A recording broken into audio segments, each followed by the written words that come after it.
This week on Spooky Coop, episode number 50, Paul and Michelle discuss the subject of spontaneous human combustion, followed by 2 listener-submitted stories about their strange hauntings. Hi everyone, I'm Paul. And I'm Michelle. And you're in The Spooky Coop.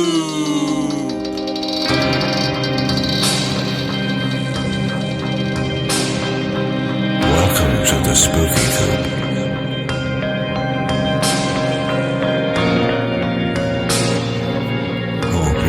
Chicken.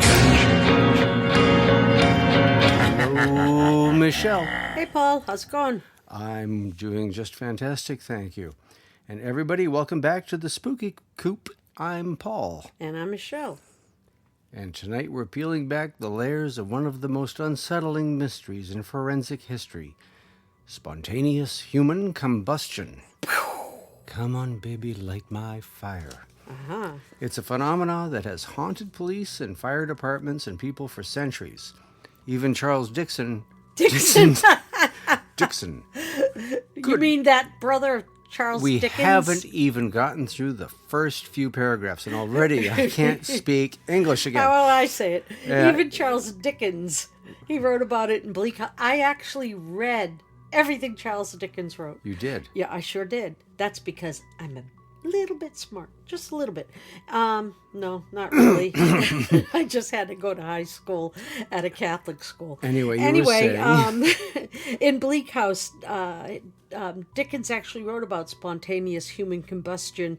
One of his characters, it's so funny, his name's Crook, K-R-O-O-K. He happened to be a tax. Crook combusted. Yeah, he was.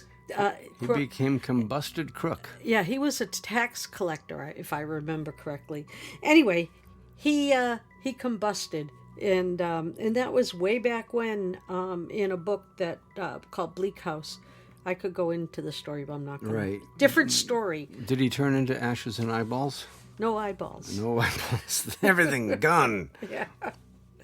Anyway, so if you guys haven't heard about, everyone's heard about it, I think, but if you haven't, spontaneous human combustion is when a body just burns, leaving behind a pile of ash, maybe a limb or two, that isn't even scorched or anything. Sometimes socks and shoes are still on that haven't been burned. It leaves that manual, what to do when engulfed in flames, that they distribute in Japanese hotel rooms. It not even close to being good at that point. You're just gone. You know what the weird part about it is that the body is like absolutely gone, but sometimes there might be a limb or whatever. The chair they're sitting in is not touched. Not touched. Anyway, let's go into it. So skeptics will immediately point to the wick effect. It's a standard scientific explanation. They say the body acts like an inside-out candle. And the theory is that clothing acts as a wick, and the body's subcutaneous fat acts as the fuel. And that once it's ignited, perhaps by a stray cigarette or a spark, the body burns slowly over several hours, liquefying the fat. Ooh, God.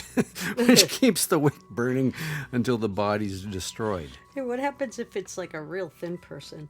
Anyway, it sounds logical on paper, but really it doesn't. When you look at the actual forensic reports on this, the wick effect starts to look a little desperate to try to make it, to explain the effect. Yeah, when I was asking Michelle about the wick effect, because I hadn't heard of it before, she said that they tested it on pigs. And he goes, all those terrible people, how could they do that? And I'm like, yeah, but, it's like a pig body. And he was like, oh, thank God. Yeah, she pointed out to me the pigs were dead when they did this. It's so gruesome, the whole thing, God. Well, let's start with the first case. Okay, let's talk about the Cinder Lady. Yeah, go ahead, you start. You want me to start? Yeah, sure. Okay, Mary Reeser, 1951. Okay, she's one of the most famous cases in modern history. Mary Reeser was known as the Cinder Lady from St. Petersburg, Florida. Mary was an elderly woman living alone, and one morning on July 2nd, or rather on the morning of July 2nd, her landlady went to deliver a telegram and found the front door handle was hot to the touch. Now that's interesting. Yeah. Yeah.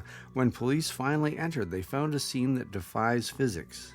Yeah, they found her, and her apartment was like intact. Like things weren't melted or burnt. There was no stuff like that. There was no fire damage to the walls. There was no smoke damage. The ceiling wasn't all charred or smoke or anything. Right. There was a stack of newspapers, magazines, and stuff right next to her. And that wasn't like charred or hadn't caught fire or Completely anything. unburnt. Yep. But she was sitting there, and she was not her. She was a pile of ashes on the chair. Mary was gone. Yeah, she was gone. Yeah, she was. There was a single foot wearing a slipper right next to her. Ew. And the only bone that wasn't turned to complete ash was her skull. There was no hair on it or nothing. It was just like chomp, chomp, chomp, chomp, chomp. People said there's like a myth saying that she was what do you call it? Her skull shrunk, but that wasn't an official report, though. You might find that on the internet. Right, that rumor talked about her skull shrinking down to like 4 inches across. Yeah, or that something you could put it in a teacup. crazy. That didn't really happen. That was just in some rag somewhere, and it got wheels on it. Mm-hmm. But her skull was the only bone that was left alive. Mm-hmm. So this is where the wick effect fails. To reduce a human body to ash, you need temperatures exceeding 3,000 degrees Fahrenheit for a sustained period of time. And a standard house fire doesn't reach those temperatures. And if a fire did get that hot, the entire apartment building would have been consumed. Studies by the FBI confirm that in the wick effect, the highest temperature that can be achieved is 1,400 degrees Fahrenheit. Yeah, that's less than half of what they need. What they need, right? To get bones to ash. Yeah, and this, which they explain to be hot enough to cause total ash effect of spontaneous human combustion, but that's been proven untrue, as you just mentioned. Yeah. Fire has to be sustained above 3,000 degrees for a period of time in order for bones to turn to ash. I watched their the wick effect proof video. Yeah. And what they did after is they had chunks of bone in it, and they just were like, see? And that's not what happens with spontaneous human combustion. Right, exactly. So the fire investigators were baffled. They noted that the heat was so intense it had disintegrated bone. Aha! Yep. Yet it was so localized that it didn't even melt the plastic switches on the nearby wall. How does a fire burn at 3,000 degrees but stop cold at the edge of a chair? It doesn't. It's not a fire. It's an event. Exactly. I mean, can you believe that? No. I mean, it doesn't bizarre. make any sense. Right. It doesn't. I mean, even the wallpaper, the ceiling tiles, nothing.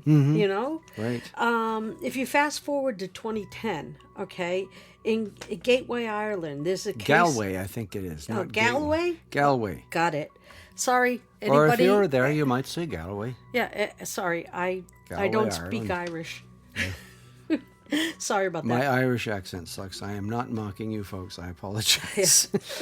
The case is particularly interesting and important because it reaches an official legal conclusion, okay, which shocks the scientific community. I mean, Yes. Yeah. Michael Faherty, 76 years old, was found dead in his living room. Again, the scene was bizarre. The body was almost entirely destroyed by fire, but the damages was limited to the immediate area of his body. Yeah, the coroner. Now, I'm going to butcher this name, so please forgive me. Clarin? I can't. Carian? How? Ciarian? Ciaran. It is an Irish name, Okay. and therefore we, It's probably as Sharian. Americans, can never ever pronounce it Sharian? correct. It's a failing. Dr. C. McLaughlin. There we go. Okay? Yeah. He's a very fine man, I'm sure. Okay? God, I hope He it's a man's name. I just hope it's a man's name. Or she's a very fine woman. Oh. Investigated the scene. Okay? There was no fireplace, no open flames, no electrical faults, no foul play at all. Okay. He looked at all the evidence, or lack of evidence, actually, lack of external fire sources. So I assume the man wasn't smoking if there were no external fire sources. Right. It was totally localized destruction, extremely localized. And he did something no coroner in history had ever done, or done in decades, like since, I guess you'd say More quote, than 20 years. real science had done. You're right. He officially ruled the cause of death as spontaneous human combustion. In his report, he stated, this fire was thoroughly investigated, and I am left with the conclusion that this fits into the category of spontaneous human combustion, for which there is no adequate explanation. Think about the weight of that, okay? A trained medical professional, and he's faced with this evidence. He rejected the standard Wick effect explanation because it simply didn't fit the facts. And in Faherty's case, the destruction was too rapid, too localized, and too complete. There was no trail of melted fat. God, that's so gross. No slow progression. It was an instantaneous release of energy. Dr. McLaughlin was brave enough to call it as he saw it. And by the way, if he saw it, he's a guy. So we know now he's a man. Yes. Thank you. Anyway, when you look at these cases, the Wick effect feels like a Band-Aid explanation on a gunshot wound, a gunshot event. Right. Yeah. Even if you were to believe in the Wick effect, it doesn't explain the how or why it begins. I mean, somebody has to light a wick, right? Right. So does it explain the lack of smoke, the lack of damage to the surroundings, or the sheer impossible temperature that's required to turn bone to powder in a matter of minutes? No, I mean, think about it, right? Even if the wick effect started, even if the human candle is burning, how come it's not burning how many house fires have started with a little 6-inch taper candle? Mm-hmm. Now you got like 150-pound human candle, and nothing catches on fire around it. Right. Yeah, come on. Yeah. But if not the Wick effect, then what? Yeah, we're looking at a phenomenon that suggests the human body is capable of state of change, of a change of matter almost, that science isn't prepared to acknowledge. Sorry, pardon me. It's not like a fire, like it's almost like it collapses into a fire. It's not like bursting out in a fire. Maybe it's like a glitch in physical reality or something. I mean, it's really weird. It doesn't explode. It doesn't even implode so much as it just transforms. It occurs and transforms right within a certain very tight sphere. Like in a certain sphere. Right. It is a really bizarre, strange thing. If any of you have any stories you want to send it to Spooky Coop. Send it to spookycoop@gmail.com. And you can, if you go to spookycoop.com, we've got all sorts of links there. You can send us some info or story. Before we go, I got to tell them about that time years and years and years ago when I was with my friend Laura, and she thought I was going to spontaneously combust. Oh, yeah. Yes, folks, I've had a really weird life. Okay, I still have allergies. After you tell your story, I have a very brief one as well. Oh, you want to start? It was a very near spontaneous combustion. Go ahead. Well, my father, God rest his soul, many years ago, called me up to tell me a story that, he thought that something had almost really bad happened to him. He had a pain in his chest, and he was concerned. He was thinking of calling an ambulance. He thought he'd try a few other things first because it didn't feel quite right. And he was in the bathroom, and I guess he was taking antacid or something. And there was this incredible burning feeling that was in his chest and coming up his throat. And then he said he belched. He made this tremendous burp. And when he did, a puff of smoke came out of his mouth. And he said, the first thing I thought was I was about to spontaneously combust. I said, did you have any jalapeno peppers or something? He says, no. He said, I can't eat those. I wonder if it had something to do with what happened with me and Laura, the same type of thing. So my best friend, for years, my best, until she moved away and we finally lost touch, was this girl named Laura. And I had, at that time, had just taken a pill, medication for my headache, and it was in a capsule form, and it kind of stuck in my throat because I had a dry throat, and totally forgot about it.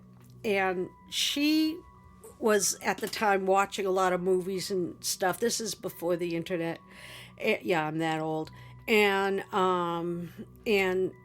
she had been reading books and watching TV, and one of the things she was like really obsessed with was spontaneous human combustion at the time. And so we were sitting on the back steps of my apartment, and the little capsule must have burst in my throat. And when I was talking to her, all of a sudden the dust from the capsule started coming out of my mouth. I didn't know what it was. She didn't know. All of a sudden she started screaming, "Oh, quick, quick, quick!" And she ran in the house and she grabbed a pan of water that I had on the stove with flour. I had not a pan, a dish of flowers that I had on the stove. Oh, a vase. Yeah, like it was like a decorative vase. Whipped out the flowers that came running at you. Didn't even whip out the flowers. Just came running and just threw it at my face. I said, "What are you doing?" She goes, "You're going to combust, quick!" And she grabs me and she drags me in the house, and she's like, grabs the faucet sprayer. Yeah. She's like, "Open your mouth." And what? And she's spraying me. And what's going on? She goes, "You got smoke coming out of you." And then I actually believed her at that point. I'm freaking out. I'm like, "Quick, get me more." We were like 20 years old at the time. And, it was crazy. Then I realized what it was because I could taste it in my mouth. I felt so stupid. On a technical note, by the way, you and I are not older than the internet. No, we're not, but people didn't really have the internet back then. I think I had cable TV, though. It was in the 90s that we really started to get access to the internet, the early 90s. Yeah. So, we're moving on from bursting in flames and disintegrating in front of your eyes to a very interesting story. We actually have 2 stories today from different people who wrote in since we asked them to. And please write in. These are really cool. Okay. Yeah, we love sharing your stories. Yeah, yeah. We don't care how weird or strange they sound. You can't beat us. This next story... We're the ones doing the podcast, and we know every last one of you believes we're lunatics, and you would be correct. Well, it's fun. It's fun. Yeah. This next story comes from one of our listeners who had a very interesting experience that he's not sure if it was real or if it was a dream, but he wanted to share it with us, and maybe you could give your opinion on it. Do you want to start? Okay, so we have it. This is it here, right, that Yep. you've given me? So you want to switch back and forth on paragraphs here as we go? Yeah. Why don't you read down to... Okay. Why don't you... Did he give a name? No, he asked us not to use his name. I'm going to call him Spooky Bruce then. He doesn't. It's from a... Okay. Yeah. So anyway, he starts. Hey guys, I've been listening to the show for a while, and I've never felt like I had a story worth telling until the last few weeks. I'm an architect. I deal with physical reality. I don't believe in ghosts, but I do believe in things that shouldn't be possible. I bought a Victorian fixer-upper in upstate New York. It was a steal because of the history. A lot of rumors about the previous owner, an eccentric recluse who supposedly never left his room, died there in the middle of the night.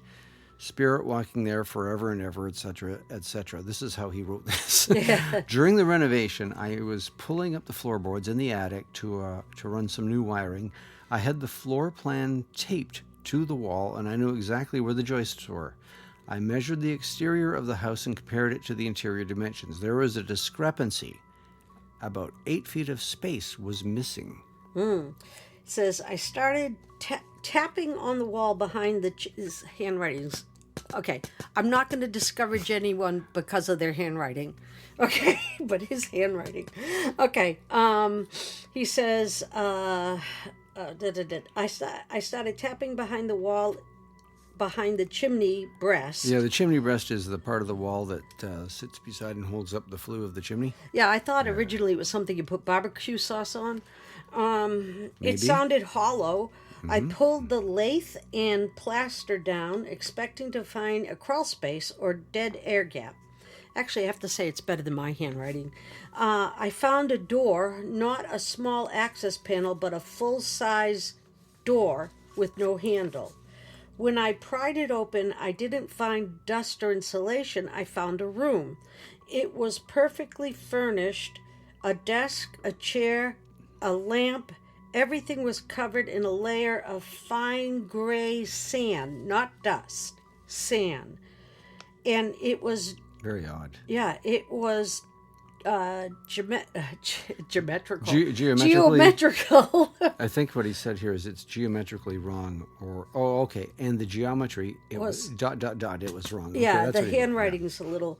See, my photocopier that I have. Oh, that's because it's harder for me to read. Stood in the doorway, and my eyes couldn't focus on the corners of the room. They seemed curved inward as to look like it was a fisheye lens.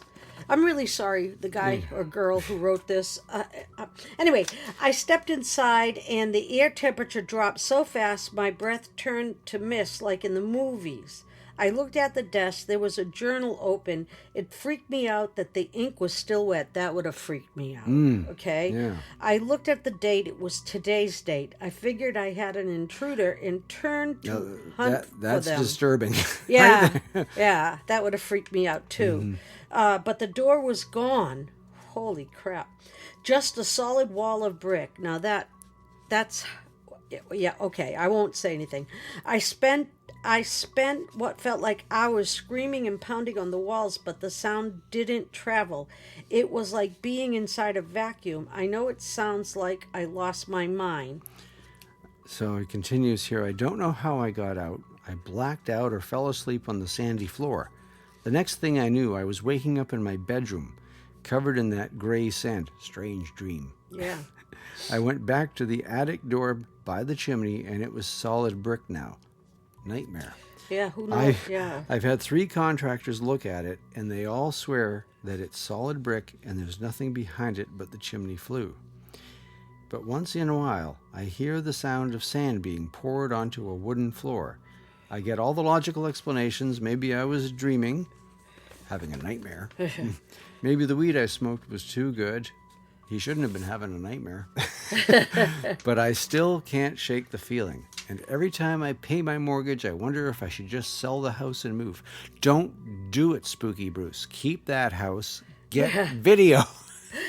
Open a channel. Yeah. Use an anonymous name and post it all. You know what he should do? He should get a recorder, some kind of tape recorder, or either a tape recorder or a digital sound recorder. Right. Put it up by that area, let it run overnight, and see what kind of sounds he can capture. Right. Yeah.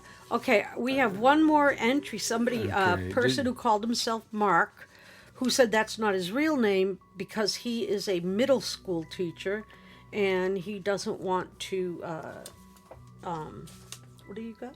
This is it here, right? Yeah. That's it. Okay. He doesn't want to take a chance with his. I understand. At least he typed. I used to work for a school board. Yeah. You have to keep your mouth shut. Yep. So anyway, he got in touch with us and wanted to know if we wanted to take his story to you guys, and we were thrilled to have his story. So he felt a little desperate. He wasn't sure if anyone would believe him, but I think I think you will. I think you'll see where he's coming from. Right. So we're going to read his account as he wrote it to us. So Mark, if you're listening, we hear you. Here's the report. Okay. He says in quotes, it started with my keys. I know everyone loses keys, but these weren't just missing. I would put them on a hook by the front door. You know how people do that? Yeah. And I'd turn the lock I turned to lock my deadbolt, and when I turned back, they were on the middle of the kitchen floor. I didn't drop them. They didn't look dropped. They the keys, were placed. not the deadlock. Yeah. Okay. He says, I live alone. I bought this place 3 years ago, a standard suburban ranch. No history of tragedies, no creepy vibes, nothing like that. Right. He says, But about 6 months ago, the house started to feel that he put crowded. Not with people, but with some kind of feeling, some kind of, he called it like an intention. Okay, the first time I really knew something was wrong was on a Tuesday. I was in the shower. I have a glass door, and I'm meticulous about keeping it clean. I stepped out, grabbed my towel, and saw the steam on the glass had been wiped away, not by a hand, but by something dragging a finger down the center. It was a perfect, jagged line, and at the bottom there was a single wet word pressed into the glass. Out. O-U-T. Yeah, you know what he wrote after that? He wrote, I know this sounds like I'm making it up, but I swear it happened. Yeah. We're not... Who are we to judge? I mean, we talk about our alien abductions. Who's going to... We got you, Mark. There's we a difference got between belief and knowing. Yeah. Some people might believe you, some people won't, but you know what you experienced. And that's right. That's what makes the entire game yeah. a reality. Yeah, and you know, that's not in his Right. letter. That's in our truth. So anyway... Yeah, go ahead. I'll go. He continues here, I didn't panic. I told myself I was tired, that I'd done it unconsciously. But that night, the kitchen cabinet started. That's Jeez. awful. I'd wake up at 3 a.m. We had that happen. Well, I'd wake up at 3 a.m. to the sound of every single cupboard in the kitchen opening and closing in perfect rhythmic synchronization. Oh, at least he got that. Ours just did it like bang, bang, bang, bang, bang, bang. Click thud, click thud. It sounded like a heartbeat. I walked into the kitchen, and the moment I stepped into the tile, it stopped. Yeah, we had that. There was somebody had called us out to a haunted house in Portsmouth many years ago, and we'd walked out of the kitchen. Everybody's got all their equipment, bells and whistles, the thing that goes ping, and we're running around. And we walk back into the kitchen, and somebody yells, "Come here!" And we all ran back, and every cupboard was open, every drawer was pulled open in this old kitchen. Yeah. It was something else. Yeah. It was what got us all was, I think it took like all of 30 seconds for all of us to leave and then recongeal back after someone discovered it all. So it happened too quick for any of us. Okay. So anyway, he didn't panic. He told himself he was tired. He'd done it unconsciously. The click thud thing happens, and it sounded like a heartbeat. Okay. Then he says, I started setting up cameras. He said he is a science teacher, and he wanted the data. So he says, I pointed my GoPro at the kitchen and another at the hallway for 3 weeks, and nothing happened. Then, just last Thursday, he was sitting on the couch reading, and the camera shows him clear, because remember, he's got these GoPros up. Right. Shows him clearly. The coffee table, and it's a heavy oak piece, he said, lifted. It didn't flip. It hovered perfectly level, about 6 inches off the rug. I'm assuming he didn't see this at the time. He said, I didn't see it. Because he was looking at his book. Yeah. Okay. I didn't see it. It happened while I was looking at my book, but the camera caught it and caught my face going pale when the table slammed down with such force that it cracked a floorboard. But that's not the worst of it. The worst part is the smell. It's not sulfur or rot. It smells like ozone and burnt hair. And the whispers. Subscribe to Spooky Coop. Subscribe to Spooky Coop. They aren't in English, these whispers. They sound like a language being spoken backward, very fast, right at the edge of my hearing. Spooky Coop, subscribe. Yeah. I've had a priest come, I've had a medium, and I've had a contractor. Extra large. And I've had a contractor. The contractor said the house is structurally sound. The priest said there's no evil presence. The medium, she wouldn't even step past the front porch. She just looked at me and said, "It's not a ghost, Mark. It's a tear." I think that's a terror? Tear. Yeah, you're right. It's a tear. You're living in a place where the barrier is thin and something is using your energy to anchor itself here. It's a tear. Itself. It's a tear. Yeah. Tear. So I don't know what that means. I just know that I can't sleep. Last night I woke up and found my own clothes laid out on the floor in the shape of a person. It's never a mannequin. My shoes were on the feet, my hat on the head. It was a perfect effigy of me. I'm writing this because I'm moving out tomorrow, but I have this sick, sinking feeling that it's not the house that's haunted me. I think it's following me. Oh, swell. Yeah, that's usually what happens in most cases. If anyone has experienced this feeling of being used like a battery, please let me know. Yeah, Mark, it's not just you. No, we've seen this happen before. Hey, Mark, send us another thing and give us some contact info, and we'll see what we can do for you. Yeah, because, Anyway, that's Mark's account. He's got real video, too. And that's important stuff. Yeah, to have some type of documentation. Yeah. Yeah. Also, open, if you haven't, a social media account and post. Yeah, if he wants. He's a school teacher. I don't think he would Don't do that, Mark. That's right. You're right. Don't do it until after you get forced into retirement or... No, Mark. or don't, you move out. Yeah, don't do that. He knows that. Yeah. I'm sure. So if you need help, just contact us directly.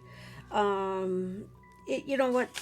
It's the fact that this thing is following seems to be... But luckily it hasn't hurt him. I think it seems to be trying to get his attention more than it's trying to do him harm. So is it trying to scare him out or encourage him to move out for his own safety? I don't think it's trying to get him to move out.